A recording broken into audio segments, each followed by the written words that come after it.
So first of all, let's draw the Lewis structure for oxygen. All right, oxygen, elemental diatomic oxygen. All right, the first thing that I recommend people do is figure out the S equals N minus A rule first. That's going to tell you the total number of shared electrons in your atom, which is going to tell you the total number of total number of shared electrons in your molecule, which is going to tell you the total number of bonds in your molecule.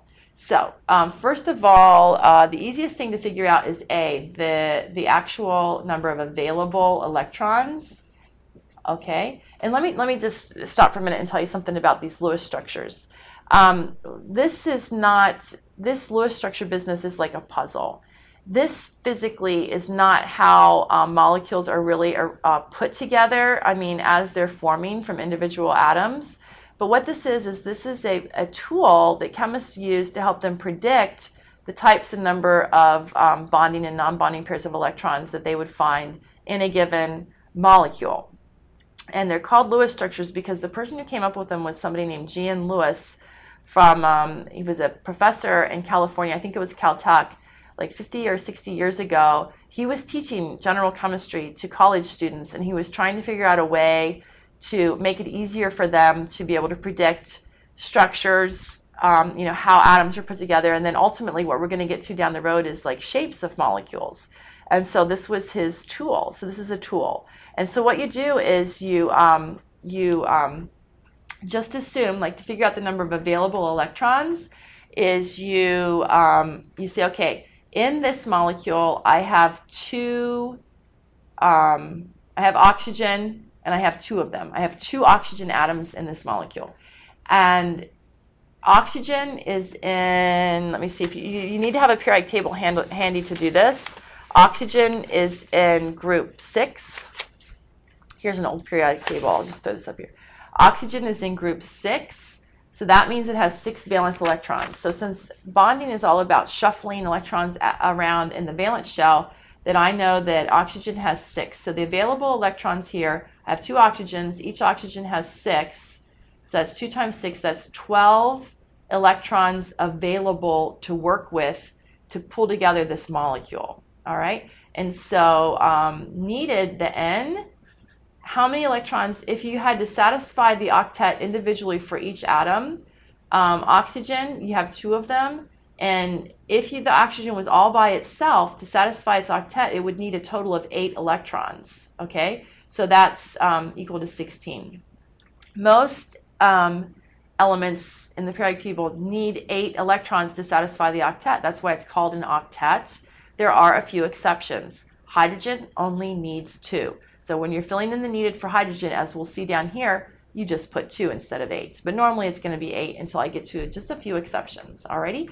So then to figure out the number of shared, it's just needed, which is 16, minus available, which is 12, and that equals 4 shared electrons.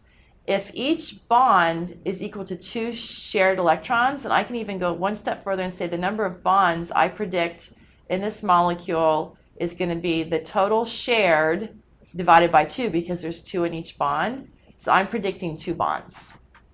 All right, so you do all that work ahead, so you have an idea of how many electrons you have available to work with and how many bonds you predict you're going to have in your molecule.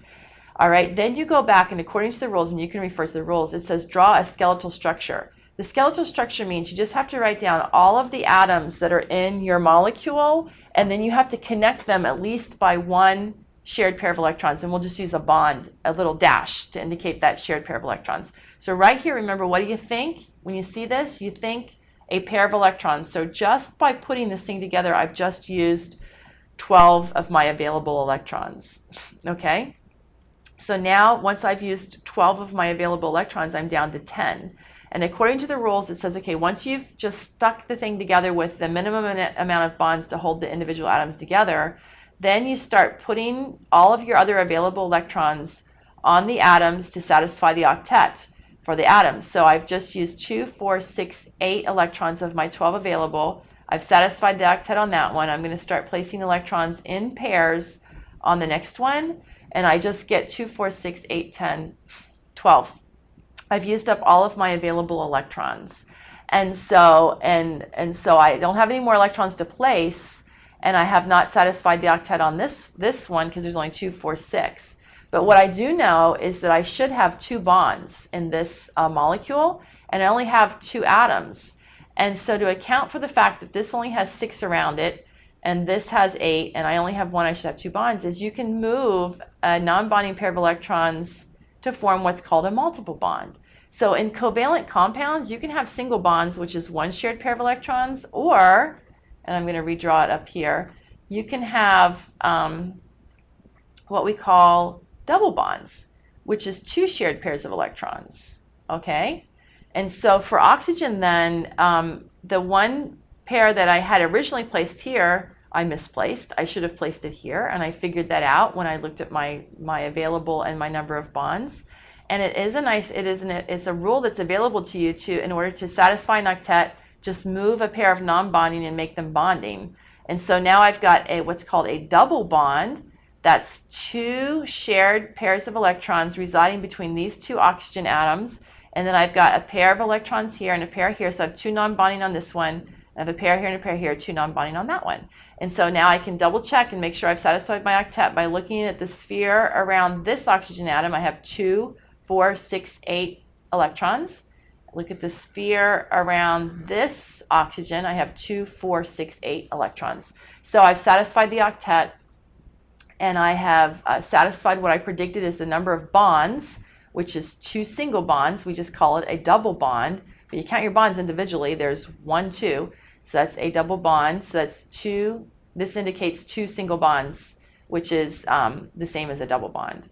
All right. And so anyway, the proper Lewis structure then is this. And sometimes people put the non-bonding pairs of electrons on, and sometimes they don't. So this, you would assume then that you've got these other electrons here. So either with or without the extra electrons. Normally when you're drawing Lewis structures and you're being tested on drawing Lewis structures, the teacher wants you to show all of the bonds. But you'll see in the book a lot of times that it's just drawn like that. That's just because everybody knows that there's 2 non-bonding pairs on each oxygen. I should say everybody who knows anything about chemistry knows that, and now you do too.